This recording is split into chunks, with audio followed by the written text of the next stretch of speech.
ఈరోజు ఒక వ్యక్తి పుట్టినరోజు కాదు, ఒక తిరుగుబాటు పుట్టినరోజు. పాటను వినోదంగా చూసిన వ్యవస్థకు పాటనే ఆయుధంగా మార్చి చూపించిన రోజు ఇది. ప్రజల ఆకలిని స్వరంగా మలిచిన ప్రజాకవి గద్దర్ జయంతి నేడు. అతని పాటలు కవితలు కావు, అవి కాలుతున్న నిజాలు.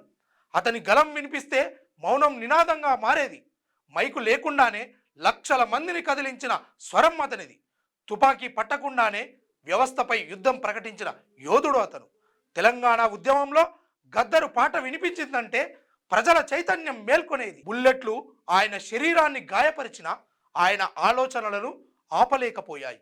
ఈరోజు ఆయన మన మధ్య లేకపోయినా ఆయన స్వరం ఇంకా వీధుల్లో వినిపిస్తుంది. గద్దర్ ఒక వ్యక్తి కాదు, అది ఒక ప్రజా చైతన్యం. జయంతి అంటే ఫోటోకు పూలమాలలు వేయడం కాదు, అన్యాయాన్ని చూసి మౌనంగా ఉండకపోవడమే. పాట ఆగదు, పోరాటం ఆగదు. గద్దర్ పేరు చరిత్రలో ఎప్పటికీ చెరిగిపోదు.